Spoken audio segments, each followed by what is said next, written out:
Olá, palestrinos, como é que vão? Tudo bem? Outra excelente vitória do time do Abel Ferreira, nossa palestra. Antes de tudo, deixe um like, compartilhe, porque o algoritmo do YouTube entender que você está compartilhando para chegar para mais palmeirenses, né? Deu gostinho aí, como diria o grande Nando Moura. E começar falando dessa questão do Palmeiras fazer a viagem, né? Antes da viagem, diversos exames, muita coisa na imprensa, muita fofoca, muito chute. E a princípio só libera Rony, menino, e até o Zé Rafael, que estava com uma contusão meio grave no tornozelo, é liberado para o jogo, né? Chegando no Equador lá, o Palmeiras tem a surpresa, mesmo de tendo feito todos os exames, de fazer os exames no hotel, aquele exame até um exame meio difícil de fazer, né, no nariz, surpreendendo a todos, né? Dizer o quê? Agora o Palmeiras precisa comunicar às autoridades aqui brasileiras que se tiver que fazer, o time vai ter que fazer também, o Delfim vai ter que fazer quando chegar aqui também. Pau que dá em Chico, dá em Francisco, né? Como diria aqueles meus amigos aqui do interior. Liberando o Rony e o menino Zé Rafael, o Abel consegue montar um time até satisfatório, né? Para ter um bom resultado lá com o Delfim. Delfim é uma equipe que apresentou aí a surpresa no passado no campeonato equatoriano, né? Desbancando grandes lá, como o Barcelona, de Guayaquil, a própria LDU, né? E a gente achava que ia ser um jogo difícil. O Delfim entra com praticamente duas linhas fortes, né? Falava-se muito do Ortiz, do Valência e do Garcês, né? E na frente o Orozco. Esperava-se que o time fosse para cima. Começa o jogo, isso não acontece não.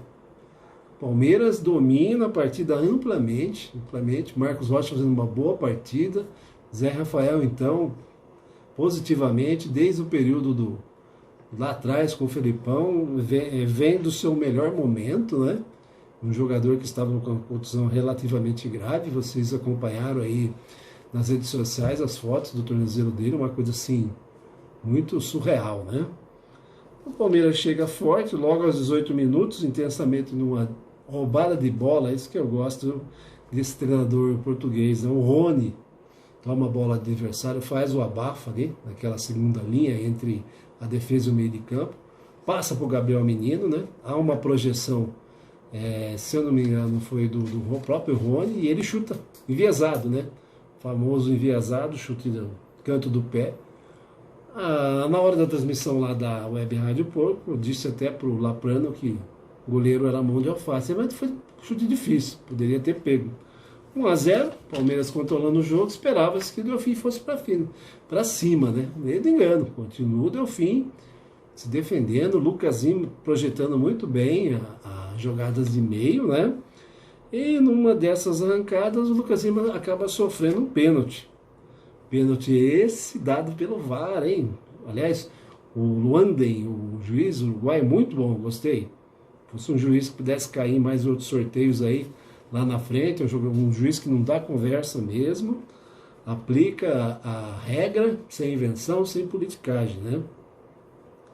Aí começa o pênalti bem batido do Rony, com aquela tranquilidade, 2-0, o Palmeiras começa continuando com intensidade, o goleiro faz boas defesas, o Varenga, né? Que havia sido destaque naquela bendita desclassificação, né? Para não falar outro nome ruim, contra o Barcelona de Guayaquil. Ele era o goleiro, né, na época do Cuca, deu aqueles problemas todos com o Felipe Melo, porta mais, né, passado, né. E o Palmeiras termina o primeiro tempo, a gente até comenta de novo falando da Web Rádio Porco, um abraço lá pro Flávio, nosso comentarista, o próprio Laprano, o narrador, né, comentando que o Palmeiras tinha jogado com aquela intensidade que a gente sempre buscava há muitos anos, né. A intensidade de um time grande, a intensidade de um clube que tem a expertise, tem a paradigma de novo futebol, né?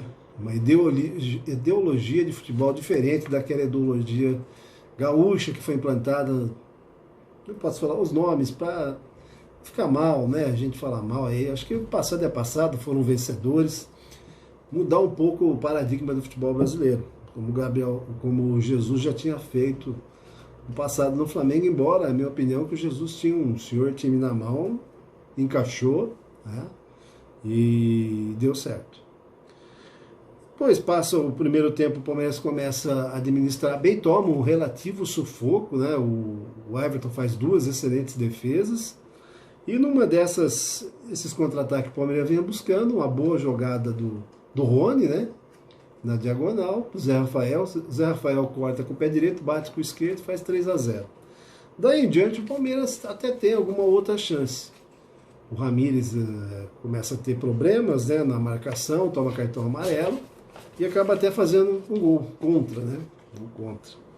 Mais para frente eu vou comentar um pouco do que eu penso do Ramírez. O Palmeiras vence 3-1 e a gente fica naquele pensamento, né? O jogo de volta vai ser importante porque poderemos economizar bastante jogadores, que temos Copa do Brasil, tem o próprio Campeonato Brasileiro, que não está perdido, como muitos dizem. Eu até mesmo disse outro dia que preferia que o Palmeiras tomasse atitude na Copa do Brasil e na Libertadores, mas o brasileiro não está perdido não, hein? Lê do engano, hein? Então Abel Ferreira com essa mudança de filosofia de jogo, o time joga muito bem, plantado ali naquele meio, e com intensidade na marcação, não deixa, abafa o time do adversário. Ele tentou fazer isso no começo da partida do Goiás, contra o Goiás, mas não deu certo, o Palmeiras estava muito desfalcado, né? Lembrar, tranquilidade que o Palmeiras vai chegar lá. Eu acho que vamos chegar ao menos na Copa do Brasil. A Libertadores tem a questão do River Plate, eu não gostei, River Plate que, se não vi contra o Atlético do Paraná, não acho que é tudo aquilo não, tá? Não está tão bem como estava antes, né? Esse dia eu vi o seu treinador, o Galhardo, reclamando muito da estrutura do futebol argentino, que está decadente. Gostaria aqui agora de falar dos destaques, para mim. O Everton muito bem, quando surgiu, quando apareceu a bola para ele. Marcos Rocha melhorou bastante. Precisam chegar um pouco mais na linha de fundo, né? Embora o Gabriel Menino está fazendo essa jogada por ele, né? Estou surpreendido com o Emerson Santos. Não esperava esse futebol do Emerson Santos. Foi muito bem, por sinal. Gustavo Gomes é o concurso, não precisa nem falar. O Mike na lateral esquerda a gente não pode cobrar muito, porque ele é destro, não tem o que cobrar, né? E colocar o garoto Esteves agora não viria assim com tanta magnificência ele jogando não, porque ele sentiu muito aquela partida contra o São Paulo, foi substituído logo no começo do primeiro tempo. Zé Rafael, esse sim, Zé Rafael, tá me lembrando muito aqueles volantes, não lembro qual do Liverpool, da época boa do Chelsea.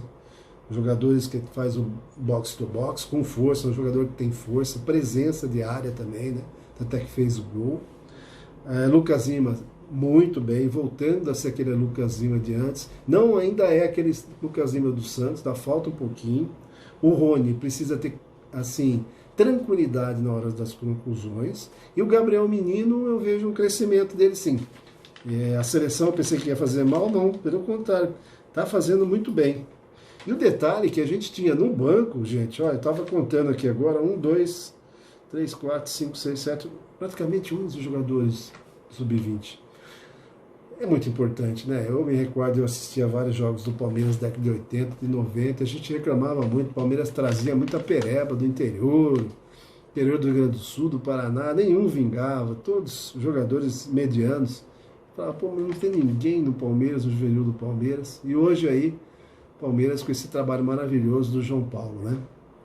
Então é isso aí, meus amigos. O próximo jogo com o Atlético do Paraná com deveros problemas com o Covid, mais de 10 jogadores com Covid, vai ter problemas lá, né? Estaremos lá sábado na transmissão, no resenha também divertida do Josino Aboite, ainda precisa confirmar, questão de horário, né? Ainda não sabemos o horário, mas estaremos lá. Lembrar aqui, infelizmente, da morte do Maradona, nos deixou, né? Um jogador ao concurso, não precisa comentários nenhum, né? Mas um pouco de exagero da imprensa brasileira, né? Sabendo se morresse algum grande jogador aqui, fosse essa repercussão toda lá do jornalista argentino, vestindo camisa da seleção brasileira, igual alguns casos tivemos aí. Não importa, o canal é Palestrinistas, fala de Palmeiras. Então, obrigado a todos. Esperamos mais vitórias, com muita calma. Essa rede social aí também, vamos parar de cutucar a política e deixar para lá. Um abraço, estejam sempre fortes.